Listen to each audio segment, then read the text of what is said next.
وَإِنَّ كَثِيرًا مِّنَ النَّاسِ، اور بے شک بہت سارے لوگ، عن آیاتنا لغافلون، ہماری نشانیوں سے غافل ہیں۔ واقعی بہت سارے لوگ اللہ کی نشانیوں سے غافل ہیں۔ خاص طور پر آج جو ایجوکیشن کی فیلڈ سے تعلق رکھنے والے لوگ ہیں نا، جو اللہ کی نشانیاں سب سے زیادہ دیکھتے ہیں، وہی سب سے زیادہ اللہ کی نشانیوں سے غافل ہیں۔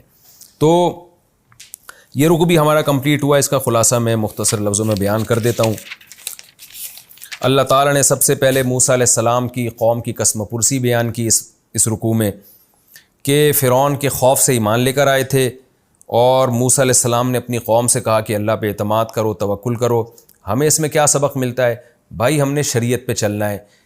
غیر مسلموں کی طاقت، غیر مسلموں کی سائنس اور ٹیکنالوجی میں مہارت اور ان کی زمین میں گھومنے پھرنے سے ہم نے متاثر نہیں ہونا، کہ وہ آسمان میں خلائی سیارے چھوڑ رہے ہیں، چاند پہ قدم رکھ رہے ہیں، ان چیزوں سے متاثر نہیں ہونا۔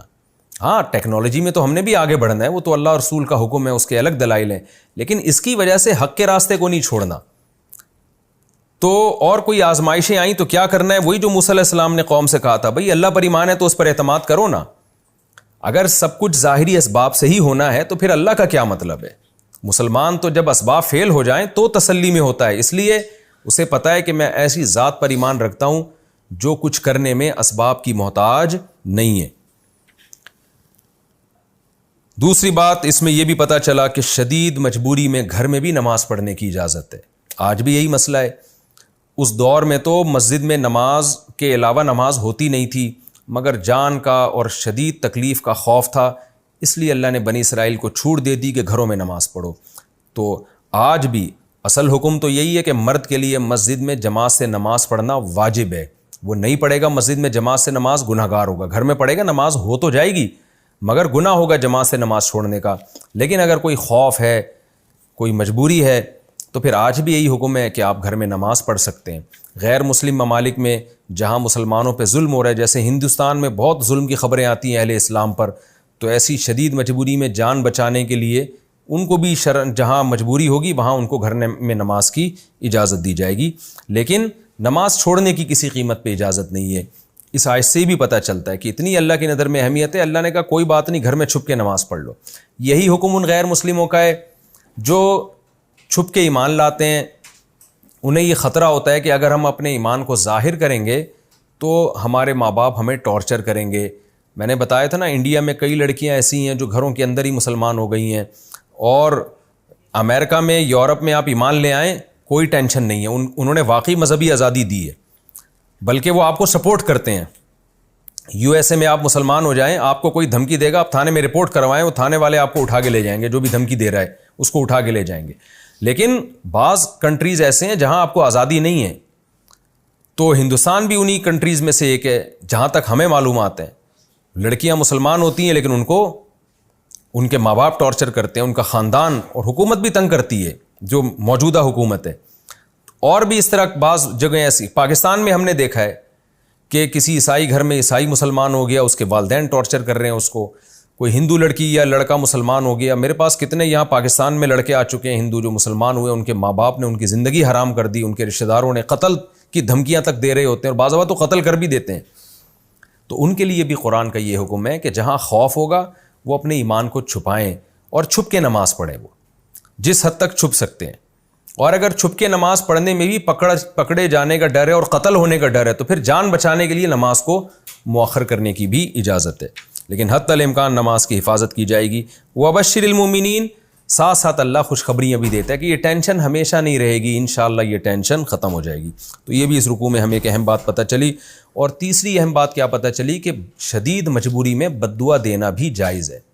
یہ جو بعض لوگوں نے ایسا دین کا کانسیپٹ بنا لیا ہے نا کہ ظالم کے خلاف کبھی بد دعا ہی نہیں کر سکتے آپ، یہ غلط ہے۔ موسیٰ کلیم اللہ جیسے جلیل القدر پیغمبر سے فرعون کے خلاف بد دعا کرنا ثابت ہے۔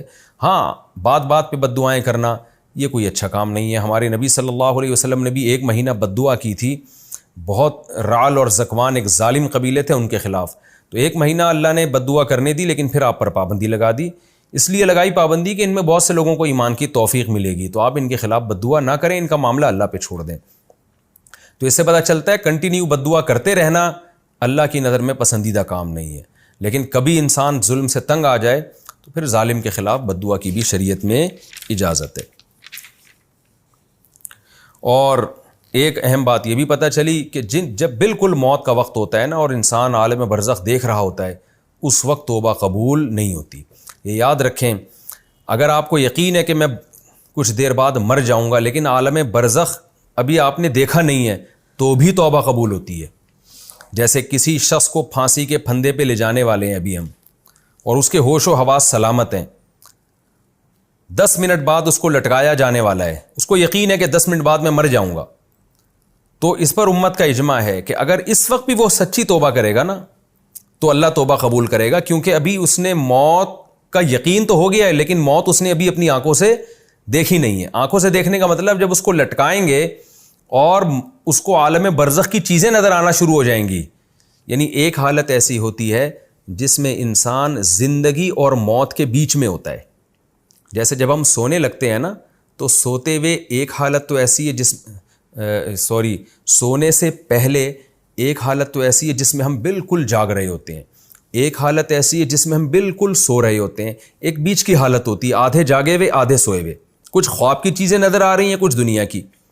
تو اسی طرح جب انسان دنیا سے جانے لگتا ہے تو ایک کنڈیشن ایسی ہوتی ہے جس میں وہ مکمل زندہ ہے، ایک کنڈیشن ایسی ہے جس میں مکمل مر چکا ہے، ایک بیچ کی کنڈیشن ہوتی ہے جب وہ دنیا سے عالم برزخ کی طرف ٹرانسفر ہو رہا ہے اور برزخ کی کچھ چیزیں نظر آ رہی ہیں۔ ایسے موقع پہ توبہ قبول نہیں ہوتی۔ اسی کو حدیث میں کہا گیا ہے ان اللہ یقبل توبۃ عبدہ ما لم یغرغر، جب تک موت کا غرغرہ نہیں آتا نا، روح نکلنا نہیں شروع ہوتی، اس سے پہلے اللہ انسان کی توبہ قبول کرتے ہیں۔